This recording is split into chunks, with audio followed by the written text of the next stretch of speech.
Hello students, welcome to this lecture. So in this lecture we are going to see about switching regulators.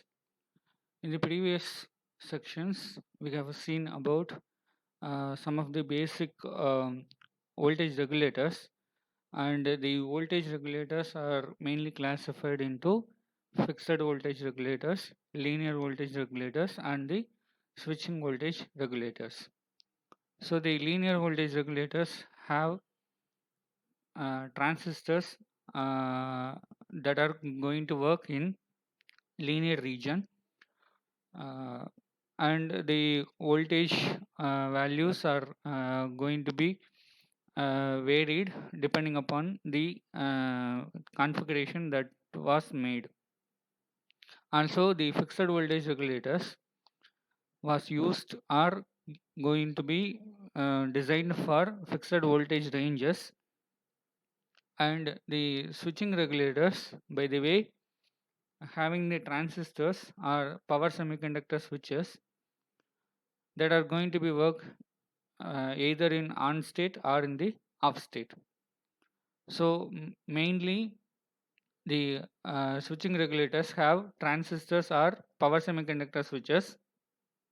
Mainly the power semiconductor switches may be maybe you uses MOSFET, so that the MOSFET can be on or off, that is they can be in saturation region or in the cutoff region.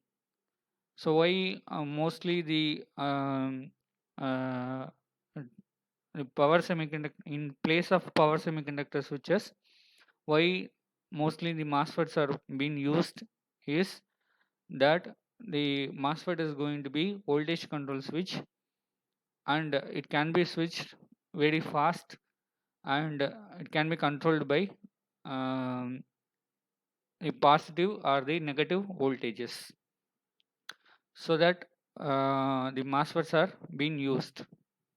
So the main topologies that are being used for switching regulators are mainly classified into three different sections. One is step up, and another one is step down, and the third one is going to be polarity inversion. So the step up can be a boost switching topology, and step down is going to be buck switching topology. So the switching topologies are going to be designed using two switches and an filter. Filter mainly in the sense that it should be an inductor. It can be an capacitor, or it can be a combination of inductor and the capacitor. So the arrangement of these switches are going to be basically in T network fashion, and we can say that the S1 and S2 are going to be switches, and L is going to be the inductor. In place of inductor we can use the LC filter also. So if it is going to be the buck switching topology, then we can connect this S1 and S2 and then L.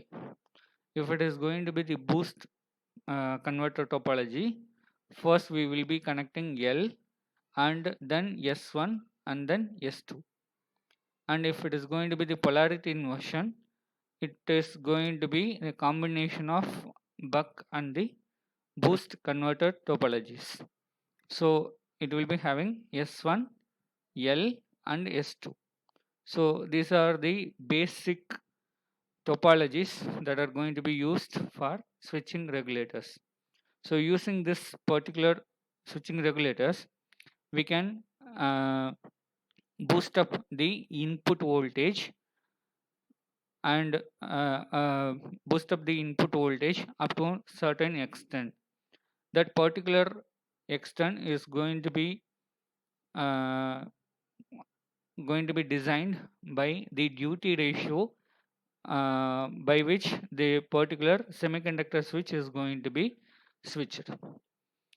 And also we can reduce the input voltage by using the buck switching topology, and we can also invert and either we can boost or we can reduce the voltage level, and we can invert the polarity of the input voltage also.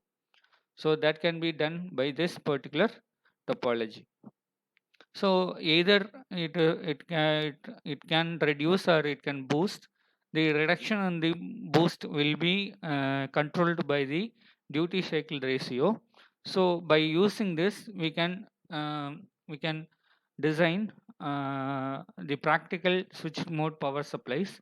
So that is going to be the next discussion that we need to go ahead. Go ahead. So application wise, this is going to be the switch mode power supply black diagram. So here we will be having a power switch, and the for the power switch the input is going to be unregulated DC supply, and this power switch is being connected with the filter. So the filter output is going to be a regulated DC output power supply. So whenever we are giving the unregulated DC supply, this particular DC supply is going to be switched by the switch mode uh, power semiconductor switch, which is going to be controlled by the rectangular pulses. Mainly the power semiconductor switches are going to be replaced by the MOSFETs. Since the MOSFETs are going to be voltage control devices, they can be controlled by rectangular pulses. In particular, the rectangular pulses may be varied with the turn on and the turn off times. So the variation of the turn on and the turn off time is going to give us the duty ratio. So depends upon the duty ratio, we can either make the amount of voltage uh, uh, boost, and the reduction can be done using the duty ratio, that is the amount of turn on the turn off time is going to vary this particular value. So even though the particular power switch is going to control the voltage, the output of this particular power switch cannot be on pure DC. So it will be having its own ripples. So in order to quench those ripples, we will be using the filters. So after filters, the filters are going to be inductor or capacitor, or they can be inductor and the capacitor combination. So we will be having the regulator DC output power supply. So the main practical circuit is going to be shown here. Here we will be having a power semiconductor switch. So this is going to be S1 and this is going to be S2. So why actually we are using two kind of switches means, the first switch is going to be a transistor. It can be an BJT or MOSFET. So the second switch is going to be diode at all time. So why this particular diode is being used is to freewheel the energy that has been stored inside the filter. So that filter can be an L or C or LC. So the stored energy have to be freewheeled according to the switching speed of the particular transistor. So for that we will be using this particular diode, and this is going to be a switching topology that is we have seen in this particular slide.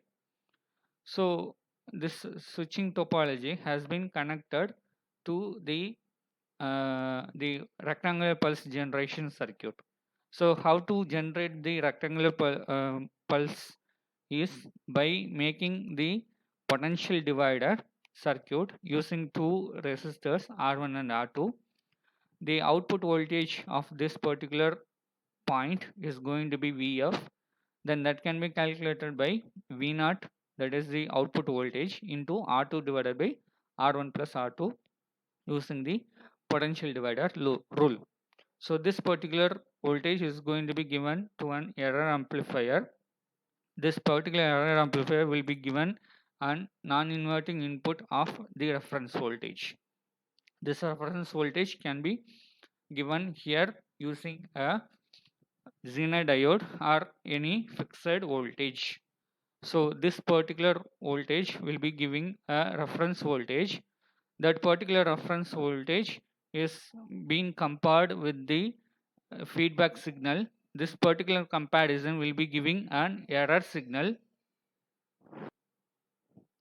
This error signal is given to another op-amp comparator. This op-amp comparator will be supplied with a triangular pulse. So in comparison with this particular triangular pulse, the rectangular pulse will be generated. So how this particular SMPS circuit will work, we will see here. So I am taking a case of the generated V0 voltage is going to be greater than the nominal required voltage. If it is going to be the case, then the feedback signal which has been got here is going to be greater.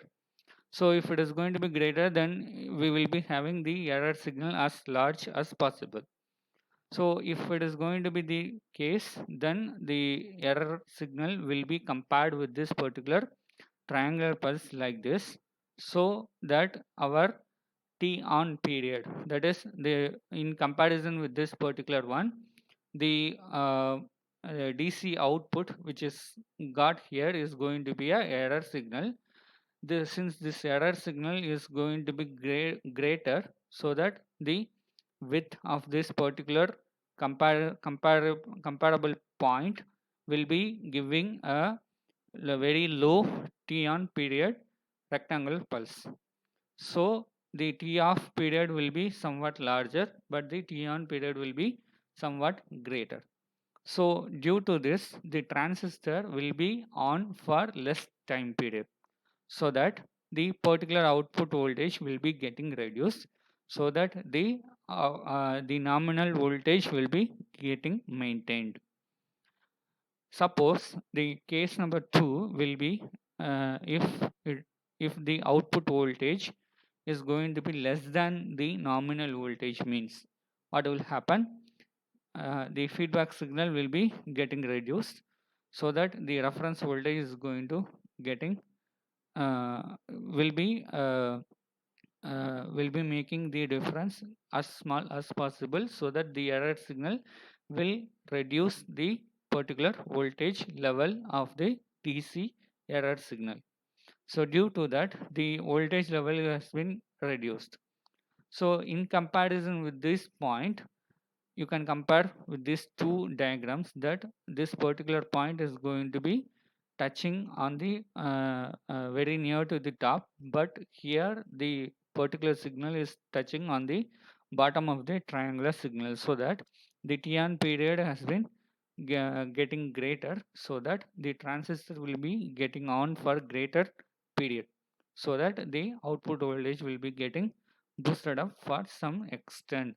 So this particular extent is going to be maintained by the uh, feedback signal. So this is how the SMPS circuit will be working. Thank you.